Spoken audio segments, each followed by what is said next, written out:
Hi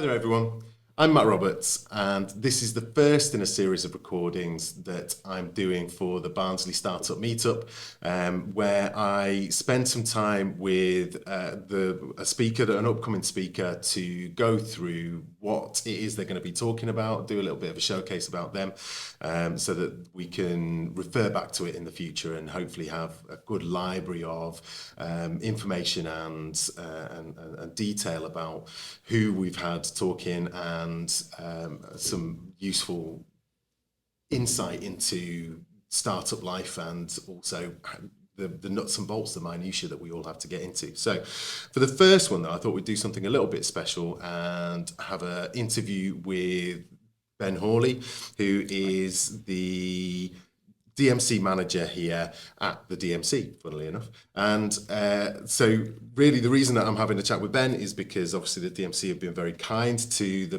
Barnsley Startup Meetup.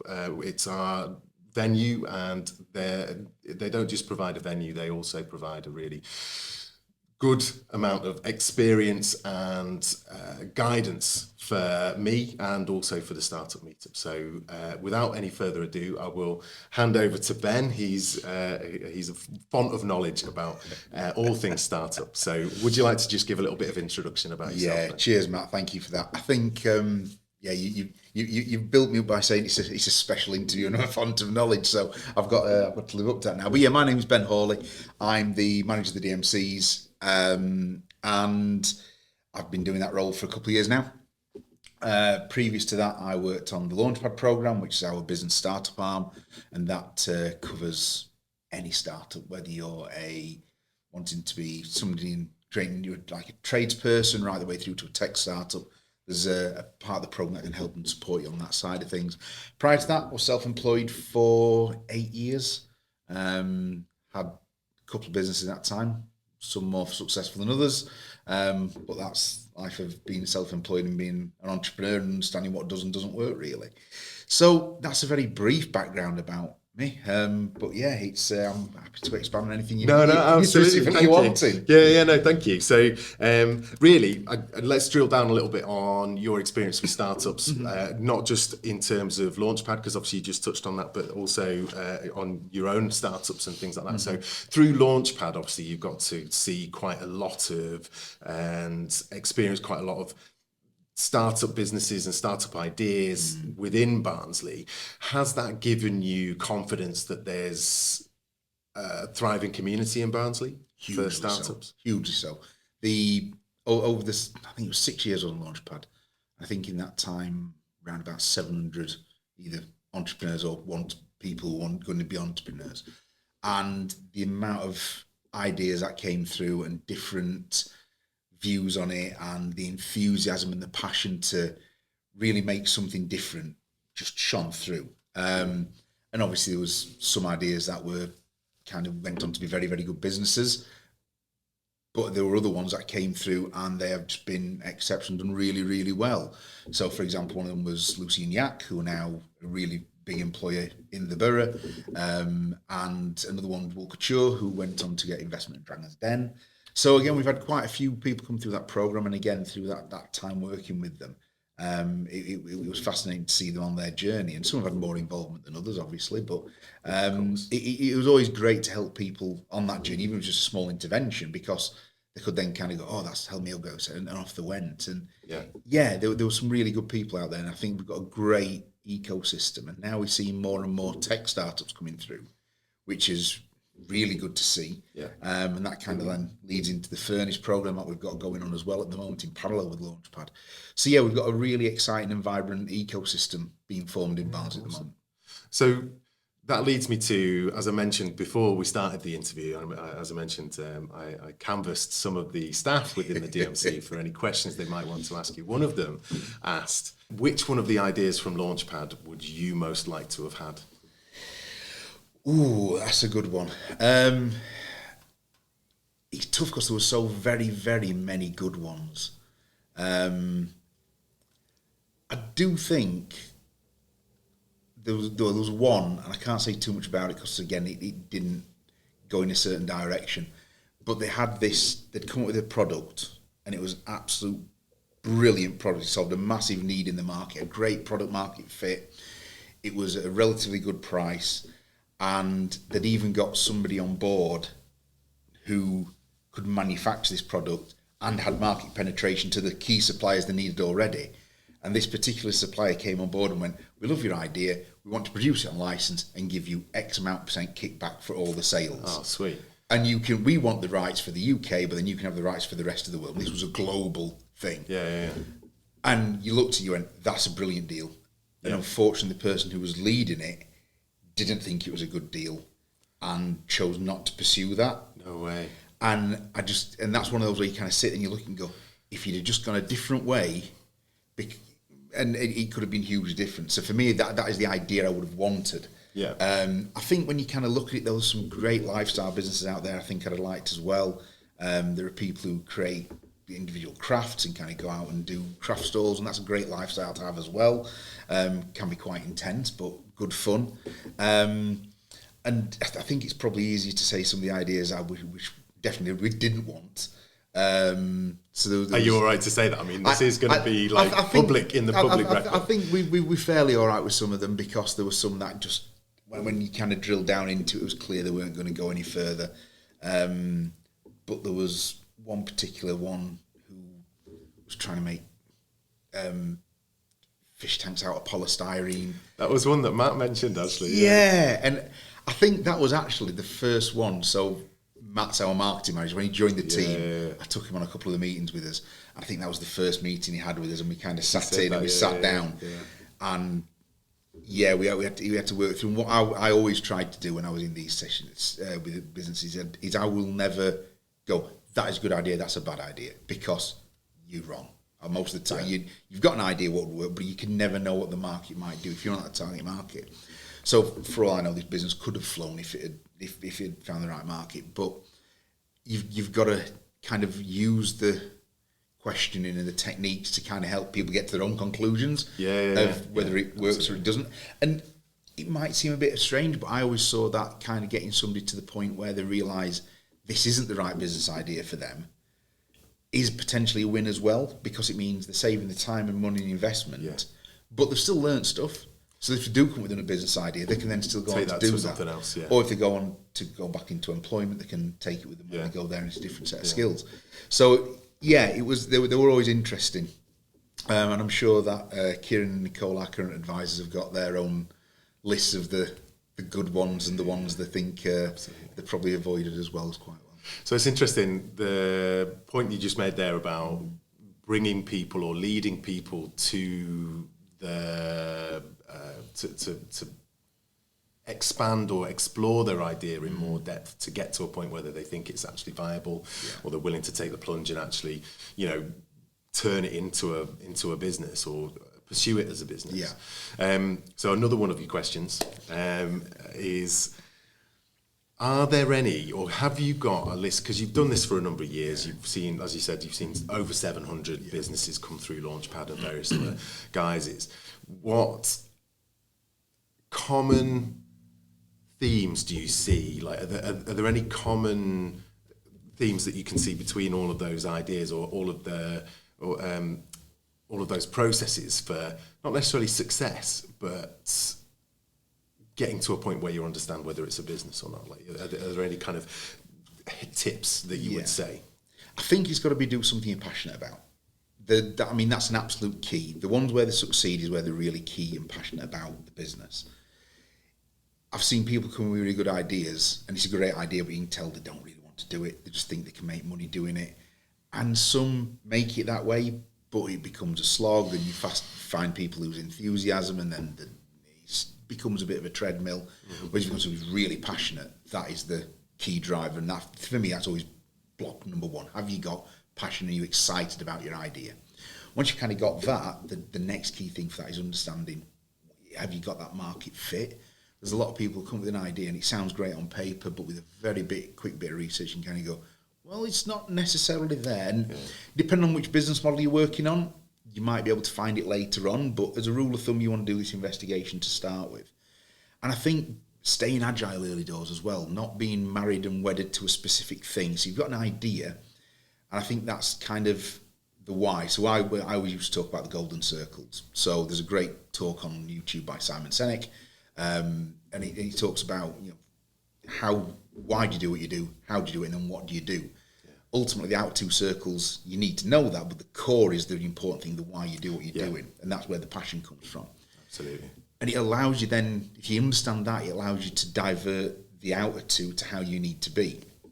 Whereas if you kind of come it the other way, kind of going, I've got this product or this gizmo or a website, or whatever it is, and you go, that is what I've got, and I'm wedded to it, and you try to reverse engineer that, that's quite difficult to do. And it also means if you come against an obstacle, you do find the market isn't right for that product, you go, well, I can't change this now because this is my business. There's nothing else to that. This is what I'm built on. Yeah. And there's another really good book called The Right It, and that talks about staying really agile. Even before creating an MVP, create something where you can test the market really, really quickly within 24 hours, you know, to really just get a sense of the idea. Does it work, or do we need to tweak it, and do we need to tweak it again and tweak it again, until you kind of go, well, no, this feels about right to us now, and let's see how that progresses forward. So I think in terms of the tip, be passionate, stay agile, and understand why you're doing what you're doing, rather than what you're doing. I think that's crucial, isn't it? Like, similar to what you're saying there, it's something that I've always, or something that's really resonated with me is, because we all have days where you wake up and you go like, this is going to be hard today, you know, like I'm struggling to find my why. Like, and that's the thing, is if you can find your why, then most of the rest of the stuff kind of falls into place, because like exactly like you say, you then become passionate. You've got a substantive reason to be doing the thing that you're doing, and you think you can either bring some benefit to the world, or you can, you know, make a future for yourself and for your family, or whatever else, or, you know, just the thing that you're doing you're really passionate about, then but it makes a huge difference. Yeah, it also gives that North Star and that guiding point. So if you get into the point you've got a business decision to make, and you're not sure which way to go, you go, well, which one aligns best with our why? You know, and from why, that's where you also get your values for the corporates and your company, and some people kind of go, oh, I don't need that to start with. Kind of, yes, you don't need it, but it's helpful to have, because it gives you that reason you exist. It helps separate you from your competitors, because it helps bring your personality through into your business as well. And I think that's vitally key when you're trying to find your place in a market. It helps frame who you are as a business, right? You know, even just down to the fact that people do business with people. They don't do business with businesses, if that makes sense. Like, not until you get huge and then you're just a faceless corporation. But fundamentally, as a small startup, it's you as an individual that are selling the business. You are the business, and so therefore, that's all that personality, all of that passion needs to come out in that sales pitch. And it is a pitch almost every time, isn't it? Right? And so yeah, that's really good advice. Sorry, I'm going to have to refer to some notes. That's fine, here don't worry. To get some more questions for you. So let's go with, so let's see if you can guess who this question comes from. Go on. What's your ultimate sandwich? Ultimate sandwich, wow, that's a tough one. Where would that come from? I'm guessing that's Matt as well, is it? No, that's not is it Matt. not? No, Who is no, it? No, that was Luann. Oh, Luann. Yeah, okay. yeah. She said that. She told me to say it was Julie, but she wasn't there when I was asking the question. Exactly. But no, I mean, that's a tough one. I think something like chicken, avocado, and bacon. That's always a winner. I think you're good on that one. I say one thing I'm looking forward to. Next week, I'm off to New York for a few days, and one of the things that's on the hit list is Katz's Deli for their pastrami on rye. Nice. So when I come back, it might change. That might be so much, but Awesome. So if you could compare your job to a film, what would the film be? Okay. I suppose it can be fairly all over the place at times, the job, and it's very, very strange where you're kind of going from certain elements that are fairly day-to-day, running right the way through to the strategic thinking. I suppose maybe it's kind of like, have you seen the film Moneyball? Yes. Yeah, it might be like that in terms of there's a lot of management, a lot of statistics, but less baseball involved. But it's ultimately statistics, numbers, managing it, making sure the right people's in the right place. Would you be Brad Pitt, or would you be... Oh, no. In a film about me, Brad Pitt's never on the casting list. Maybe Nick Frost, but yeah. Nice. Let's do one more question from here. So, what is your career plan? Like, so after having done all of these things that you've done, like what do you want to do with the DMC, or like, do you want to stay with the DMC? Yeah, I do want to stay with the DMC. I don't think I've had my time here yet. I've got plenty more I want to do with it. I want to see the furnace go from strength to strength. I want to see Barnes as a whole and the economy go from strength to strength as well. I think it's we've got a lot going on in the town, and I think as a town, we're also driving the region forward on quite some key points as well. So the tech ecosystem and innovation and productivity, we've got some really, really good driving products forward, and thinking about the policy across the region as well, and helping, working with our colleagues in Simca and the other local authorities as well. In terms of my career plan, I'll be honest, I've kind of just managed to get where I've got to by just seeing what interests me at the time.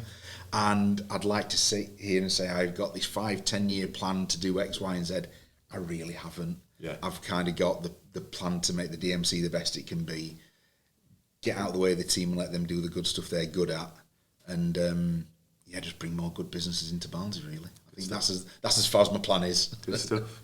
So to close out, you did touch on it just there as well. Obviously, there's the furnace, which is in its first cohort. I think you're 4 weeks in now, 5 weeks in? A bit more, about 8 weeks. Oh, really? Oh, well. Yeah, about 8 weeks, not too far off. How's that going? Really well. We've got 4 great companies, which is the starting ones.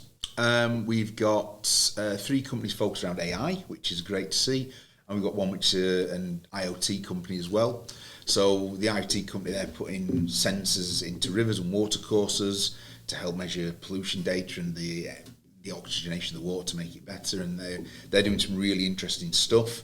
And then we've also got, in the AI side of things, we've got one company which is, one of them creates an AI tool that helps startups as kind of like an online business advisor 24/7, which is brilliant. I mean, most people may think that's kind of trying to do us out of a job, but the way I see that working is in complete parallel with ourselves. Yeah. Cause time is a resource, and therefore you're having one-to-ones with clients. If you can go on and get a snapshot of exactly what they've been doing in however long since you've last met, it means the time you get with them is a lot more valuable, because you can actually focus on specific issues that are being highlighted. So we're actually using that as a product on the furnace. And then one of the other AI companies working in logistics and helping small to medium logistics firms kind of really make the fleet and all the different units as efficient as they can do to try and save them money. So again, that's a really interesting one at the moment. So we've got some great companies on there, absolutely fantastic companies, and we're just now advertising for the next cohort to come. I was going to ask about that. So I'll obviously put some details when this goes out, about how you can link up to that. But give me some stats. Like, when does it start? Like, what's the? We're going to have it as a rolling program now. We were going to do them at the start of every month, but we kind of looked at it and went, well, again, that means you have to wait a month or so to start and everything else. So we've kind of gone for a rolling program now. So when we get an application, we'll assess it, and if they're right, we'll bring them in the point that works at that point in time. Yeah. And that way we feel we're just going to keep it a much more organic, fluid community. So as part of the program, you get 6 months space in our co-working over at DMC2. You get access to the Create Lab, which we're in today, the Make Lab as well, which is our space where we've got 3D printers, laser cutters, IoT, tech, and a whole range of other bits of kit. And then there's support through the Launchpad program for the bits they cover off really, really well, such as business planning and marketing and strategy and things like that. And then we've got additional workshops just for people on the furnace, which is much more focused on that kind of tech growth business. So we're looking at pitching, how introduction to investing, the difference between like pre-seed, seed, round A, round B, all the wonderful stuff that's kind of going on there, and things like, making sure your shareholders agreements are in place and your vesting agreements and all these other wonderful bits and pieces that, if you're a company that wanting that rapid growth and high levels of investment, you really need to understand that early doors, get it right, because otherwise it can come back and bite you later. Yeah, absolutely. I understand from Judy that the pitch training went really well the other day. Yeah. Like, the lady that you got in to do that was phenomenal. Yeah. So it's a lady called Amy Tez. We've worked with her before, and she's still an actress, but she also works as a coach for presentations and voice and everything else. And she works a lot with like top FTSE 100 directors and things like that. So it's a really great talent we've got. Yeah. And we had a workshop with her, and then we had lots of individual one-to-ones afterwards to work on specific bits with different people.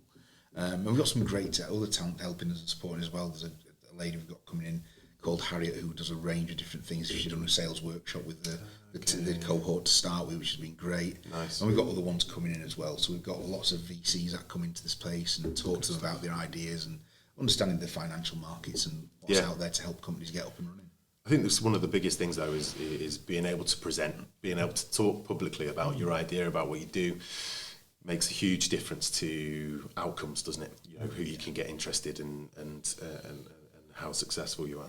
And having to be able to pitch whenever, because you never know who's going to be an investor. If you're looking to raise, let's say you're looking to raise 75 to 100k of angel investment early doors, you might be saying, right, the minimum input's 5k, so you might be looking for 20 investors.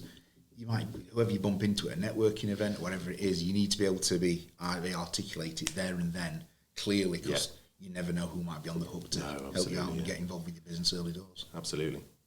It's all good.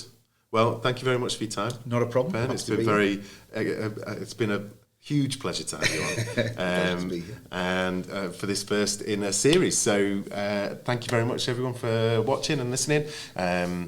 You can come to the Barnsley Startup Meetups. They're every second Thursday in the month. The next one's on the 14th of March. And thank you for having us at the Creative Lab. Hey, not a problem. Happy to.